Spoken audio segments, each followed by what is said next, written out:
Right now, my dad is in critical condition. Can you come right away? I'll give you the hospital's address. What? No way, I've just arrived at my vacation spot. Huh? Vacation? What are you talking about? My father is in a serious situation. When I got angry like that, my husband said something unbelievable. I mean, I'm not really involved with him, you know. What? I'm exhausted from work every day. Let me have this trip. I felt my feelings for him cooling down rapidly. Fine. Don't bother coming back then. My name is Julie, a 30-year-old housewife. I've been married to Ken for 3 years. We met at a social gathering. Being of the same age and sharing similar interests, we were drawn to each other and began to meet just the two of us. After several dates, he confessed and we started dating. He was bright and refreshing, always making me laugh. I was increasingly attracted to him. Our relationship went smoothly from there. About 2 years into our relationship, he proposed to me. My feelings for you will never change. I want to build a warm home with you. Will you marry me? Yes. I'd be honored. I immediately accepted his proposal. And so, we decided to get married. We then visited each other's parents to announce our marriage. My in-laws were very kind, and I felt relieved there wouldn't be any mistreatment. After a successful meeting between our families, we got married. Then our married life began. I quit my job to become a full-time housewife, as Ken had wanted. I worked hard at household chores, supporting him in every way. I made sure my cooking, laundry, and cleaning were top-notch. I paid special attention to our meals, ensuring a variety of dishes and different menus daily. It seemed like he was satisfied with my efforts. Your cooking is so good, it makes me want to come home early every day. I'm glad to hear that. I'll keep making delicious food. Thank you. Seeing him happy while eating made me feel joyous. I believed we would continue to live happily together. But things started to change after our daughter Mina was born. Being a new mom, I struggled with many unknowns in parenting. Sometimes, I couldn't manage household chores as I wished. Mina often woke up at night, making it hard for me to get up early and prepare Ken's lunch. Sorry, can you buy lunch today? Mina kept me up until 4 a.m. What? No lunch? I don't want to eat out. Then you should have stayed up and made lunch. What? You're just relaxing during the day, right? Sleep when I'm at work. Frustrated, Ken snatched $50 from me and left for work. I was stunned by his words. I didn't expect such a reaction. I was doing my best with parenting and household chores alone. I accepted doing household chores since I'm a housewife. But I wanted his help with parenting. There's no rule saying I should be the only one to bathe her, change diapers, or soothe her at night.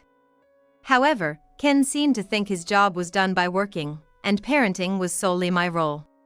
He couldn't accept any slack in household chores because of our child. Is this another lazy meal? What? Lazy? It's obvious. What do you mean? There's a main dish, 2 side dishes, and a soup. The main dish is weak. You used to make more substantial meals. Are you slacking off? I've told you, I'm swamped with childcare and can't spend as much time on household chores. That's just an excuse. My mom always managed, even with me and my brother. She had it harder than you with just 1 child. You're just being lazy. But I never thought he could be so insensitive. He seemed so kind and gentlemanly before marriage, but turned out to be a completely different person after having a child. As a full-time housewife with a child, and not working, I had no choice but to rely on my husband Ken's salary. I felt it was unfair, but I couldn't stand up to him, fearing that being abandoned would be the end for me. In the end, I couldn't argue back and just accepted what he said. It really infuriated me when Ken seemed pleased with himself for having the upper hand. I wanted to go back to my parents' house to relieve stress, but it was quite a distance from our home, making it hard to visit easily. This added to my frustration. If I could meet and talk with my mom during the day, it would help me let off some steam and feel more at ease. However, the distance meant I often had to endure alone. Despite this, I managed to balance childcare and household chores. Time passed, and my daughter Mina turned 3. At this age, she began to speak a lot more, and conversing with her became a way for me to take a break. Now that she started going to kindergarten, I had some time to myself, which allowed me to do housework and relax more. However, my relationship with Ken was growing colder by the year. He seemed not to want to be with me anymore and started coming home later and later. Usually, he returned around midnight, sometimes just catching the last train. He rarely ate dinner at home and barely interacted with Mina. He would come home when she was asleep and leave for work before she woke up, so they hardly saw each other.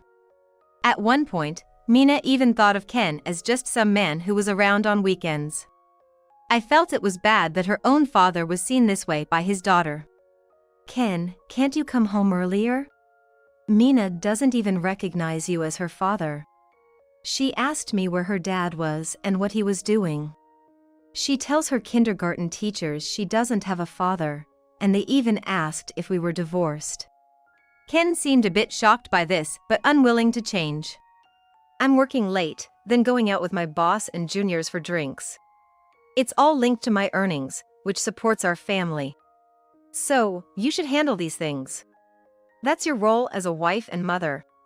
In the end, he just dumped everything on me. It sounded plausible, but essentially, he didn't want to do anything. I doubted whether he was really working overtime or just out drinking. While I nodded along to his words, inside, I doubted him. It was foolish of me to have hoped for his understanding. He didn't share my sense of crisis at all. Underestimating a child can lead to a harsh backlash someday. And while Ken claimed he was working hard, our financial situation hadn't improved. If he was truly working overtime, it meant he was spending the extra money on himself, which was pointless and only beneficial to him. Ken began going out alone more often on weekends, even telling me to pack for sudden business trips. He seemed to see me more as a housekeeper. It seems like the only reason for continuing our marriage is because I take care of everything around the house. I didn't want to live just to take care of him. This rebellious feeling grew within me. But as long as we depended on Ken's salary, I couldn't just leave with Mina. So, I told Ken I wanted to work part-time during the day. Earning my own money, even a little, was important. As expected, he wasn't happy. "Huh? That's unnecessary. You just need to take care of the house as a full-time housewife. I want to save for when Mina wants to take classes or for school expenses. Of course, I'll still do the housework. Besides, you're hardly home for dinner these days. Me working during the day won't affect anything." After some thought, Ken agreed. "Just make sure you do the laundry and cleaning. That's the condition. I promise I'll manage everything properly," I assured him. This way, I convinced Ken and started working. Perhaps it was the way I phrased it. Not blaming him, but suggesting it wouldn't disrupt our current lifestyle. Ken must have realized that whether I worked during the day or not didn't matter. I immediately started looking for a job and found an office position with short hours. I was hired, much to my surprise. Working part-time and interacting with people of various ages and perspectives was a significant change for me. It widened my horizons and kept me in a better mental state. Earning my own money gave me confidence and strength. I worked hard and soon earned recognition at work. "Julie, you catch on so quickly. You're a great help. I wish you could become a full-time employee." "Yeah, Julie, aren't you interested in becoming a full-time staff member?" Well, honestly, I was very interested. But becoming a full-time employee would make it difficult to balance childcare and household chores. First off, Ken probably wouldn't approve. When I shared this with my superiors, they looked disappointed but understood. However, I made it clear that I wasn't uninterested, so maybe there'll be another chance in the future. So I decided to keep working hard and wait for the right time. Meanwhile, something concerning Ken started bothering me. I suspected he was having an affair. One day, during my lunch break at work, I went to eat at a casual Italian restaurant downtown. That's when I saw Ken leaving the restaurant with a woman I didn't know. Ken was in a suit, and the woman looked more like she was dressed for work than for leisure, so maybe they were just colleagues having lunch.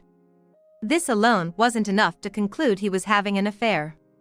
But, call it a woman's intuition, I felt there was a high chance Ken was cheating with that woman. So, I decided to hire a detective agency to investigate. Maybe Ken's late nights were because he was meeting with his mistress, not staying late with his boss as he claimed. He didn't look as tired as he should have been, probably because he was enjoying his time with his mistress. While making these assumptions, I waited for the investigation results. About 2 weeks later, the results came in. Ken was indeed having an affair. And the woman was the one I had seen. I felt a strange sense of relief that my suspicions were correct. Probably because this meant I could end things with Ken. If he was cheating, he would be at a significant disadvantage in a divorce. I could claim alimony and child support. And with a job offer for a full-time position, I felt confident I could manage even if we divorced. I decided to leave Ken. But then, I got a call from my mom. "Hello, Mom, what's up?" "Julie, I'm sorry to call you out of the blue. Your dad collapsed and has been taken to the hospital." What? I hurriedly took Mina with me to the hospital. I hadn't visited my parents in several months and hadn't seen them since then. Hearing about my dad's sudden collapse was a shock. When I arrived at the hospital, I found my mom looking anxious. "Mom! Julie! Thank you for coming. How's Dad?" "He's undergoing treatment now. We were relaxing at home, and he collapsed when I returned from the bathroom." "I see." I patted my mother's back. She must have been shocked to witness her partner collapsing. The thought of losing my father was distressing. Just thinking about that made me feel really hurt. After a while, the doctor came out and informed us that my dad had suffered a stroke. He regained consciousness, but his condition was still precarious. Dad was admitted to the hospital. We went to his room and waited by his side as he slept. A few hours later, he slowly woke up. "Dad! Hey!" "I'm sorry for worrying you. I'm just glad you woke up." The doctor came and checked my dad's condition. He was stable for now, but there was no telling if his condition might worsen. Mina had fallen asleep, so I left her with my mom and went back to our house to get some of Dad's clothes. During this time, I sent Ken a message, informing him that my dad was seriously ill and in the hospital. Ken didn't read my message immediately, but I figured I had done my part in informing him and hurried back to my parents' house. Later, we returned to the hospital, where my mom, Mina, and I stayed with my dad through the night, hoping for his recovery. He seemed to be breathing steadily, and I thought he might get better. However, his condition worsened by midday. He was rushed to the treatment room, hooked up to numerous tubes, and treatment began. I couldn't shake the feeling that he might not make it. I tried to contact Ken again. Given that my father was in critical condition, I really wanted Ken, as his son-in-law, to be there. But I couldn't get through to him. It was Saturday, so he should have been off work. Maybe he had been out drinking till late and was now asleep. Just as I thought I couldn't rely on him, the call connected. "Hello? What's up?" "Ken, can you come to the hospital right away?" "What? The hospital? What do you mean?" "My dad's in critical condition. Can you come immediately? I'll give you the address." I was about to tell him the address when he interrupted. "What? No way, I've already arrived at my travel destination." "Travel? What are you talking about?" "Oh, didn't I tell you? Some colleagues and I planned a 2-day trip, and today's the day. I'm already here, so I can't go to the hospital." "What are you saying? My father is in a serious situation." When I got angry, Ken said something outrageous. I mean, I'm not really involved, you know. What? I'm exhausted from work every day. I deserve a break on my day off. Let me have this trip," he shouted. I felt my feelings for him cooling down rapidly. "I don't care about you anymore. Don't bother coming back." I hung up and returned to my mom and daughter, where we watched over my father. Unfortunately, despite the treatment, he never regained consciousness and passed away. We were engulfed in grief. I wondered how much we cried. My mom must have been terribly shocked. She and my dad were very close. We were in a daze, unable to think about anything for a while. But we couldn't cry forever. We gathered ourselves and began making arrangements for my dad's funeral. The wake was held the next day, and the funeral the day after. Many relatives, friends, and others who admired my dad attended. Just before the funeral began, Ken showed up. "Sorry. I'm late. I couldn't make it when your dad was critical." His apology seemed half-hearted. Not sincere. I confronted him as he approached. "Why are you here? People who aren't related should leave." "What? I'm your dad's son-in-law. Are you angry I'm late? Everyone's already here, don't get too emotional." He tried to calm me down. But I stood my ground.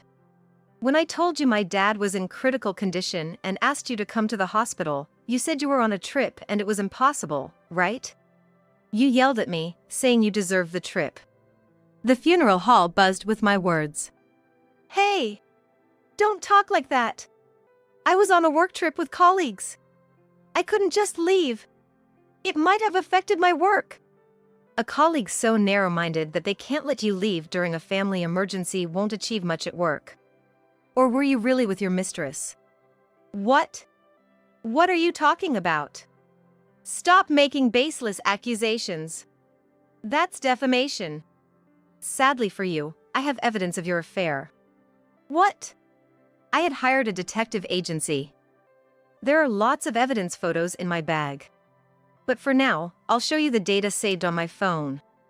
I showed him the screen, and his face turned pale. When did you? Suddenly, my in-laws stepped in front of Ken, and my mother-in-law slapped him. What are you doing? Betraying Julie and Mina and having an affair. You disgrace. The in-laws scolded him while he stood there in shock. The funeral attendees looked at him coldly. My in-laws apologized to my mom and me, then took Ken away. Afterward, I contacted a lawyer, demanded a divorce from Ken, and filed for alimony and child support. Ken ended up with a substantial debt. I reported everything to his workplace, and he lost his standing there. Now, he's been relegated to another department, treated coldly by his colleagues, and cut off by his in-laws. He lives a lonely life, mostly paying off his debts. Ken's mistress seemed to have treated their affair as just a fling, and she quickly disappeared from his life. Meanwhile, I moved back to my parents' house and now live there with my mom and daughter, Mina. When I discussed my situation with my company, they said the offer to become a full-time employee still stands. If I request it, they're willing to make the switch right away. This should make supporting my daughter no problem at all. I asked Mina how she felt about not seeing her father anymore, and she said it was okay since he was practically non-existent in her life anyway. Even if Ken wants to see Mina, I doubt she'd be interested in meeting him. I plan to continue pouring my love into Mina, spending happy and joyful days with my mom and daughter.